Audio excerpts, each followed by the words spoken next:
কলকাতার একদম উপকণ্ঠে এই দমদম উত্তর বিধানসভা এবং নজিরবিহীনভাবে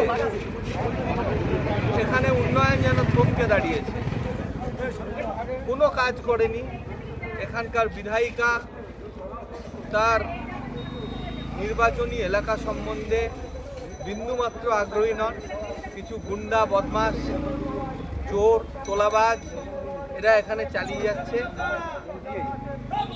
রাজ্যের মন্ত্রী হওয়া সত্ত্বেও রাস্তাঘাটের এই অবস্থা, অন্ধকার গলি, খানাখন্দ ভর্তি, জঞ্জাল ভর্তি, মশামাছি ভনভন করছে। তার সাথে আইন শৃঙ্খলা বলে কিছু নেই। একটার পর একটা পুকুর জলাজমি ভরিয়ে সেখানে বাড়ি হচ্ছে। খালগুলো সংস্কার হয়নি, খালের ওপরে স্ল্যাব ফেলে সেটাও বিক্রি হয়ে যাচ্ছে, সেখানেও বাড়ি হয়ে যাচ্ছে। খেলার মাঠ দখল হয়ে যাচ্ছে, মন্দিরের জমি দখল হয়ে যাচ্ছে। এত অবস্থায় মানুষ এখানে পরিবর্তন চাইছে। দেখুন, 4 মে কোনো সন্দেহ নেই ভারতীয় জনতা পার্টির সরকার এখানে প্রতিষ্ঠিত হতে চলেছে এবং এই পরিবর্তনে উত্তর দমদমও সামিল হতে চলেছে।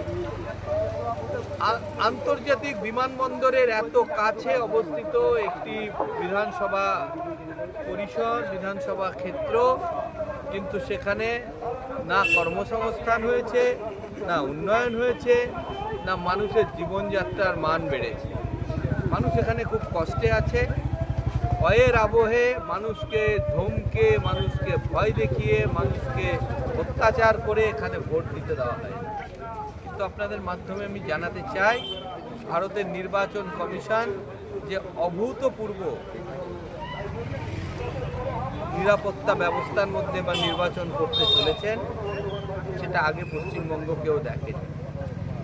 যারা এই বুথ দখল এবং ফলস ভোটের কারিগর, তাদের বলতে চাই একটু পড়াশুনো করে যাবেন, কেন এবার এআই ক্যামেরা থাকছে প্রত্যেক বুথে। এআই পরিচালিত সিসিটিভি ক্যামেরা থাকবে। সেখানে একটি ব্যক্তি একবারের জায়গায় দুবার সেই বুথে যদি ঢুকে যায়, সেই বুথে পুনর্নির্বাচন হবে। খুব সাবধান থাকবেন। দাদা দিদিদের কথায় 2-4 পয়সার লোভে নিজের ভবিষ্যৎকে কিন্তু অন্ধকার করবেন না।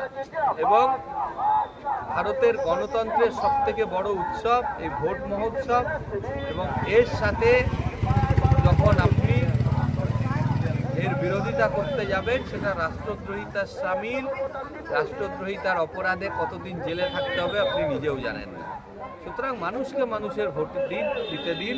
আপনাদের যদি মনে হয় যে আপনারা মানুষের উন্নয়ন করেছেন, মানুষের পাশে থেকেছেন, মানুষের সেবা করেছেন, তাহলে মানুষকে ভোট দিতে দিন। আমরা মানুষের রায় মাথা পেতে নেব, কিন্তু মানুষকে ভোট দান করতে বিরত করতে যাবেন না। তাহলে কিন্তু ভারতীয় জনতা পার্টির কর্মীরাও ছেড়ে কথা বলবে না, নির্বাচন কমিশনও ছেড়ে কথা বলবে না। ধন্যবাদ সবাইকে। শুভ নববর্ষের অনেক অনেক আন্তরিক শুভেচ্ছা। বড়দের প্রণাম, ছোটদের ভালোবাসা জানাই। ধন্যবাদ। এইরকম নতুন নতুন আপডেট দেখার জন্য বেঙ্গল ন্যাশনাল টিভিকে ফলো, লাইক, সাবস্ক্রাইব, শেয়ার করুন। প্রিয় দর্শক বন্ধুরা, আমাদের চ্যানেলের পাশে থাকুন।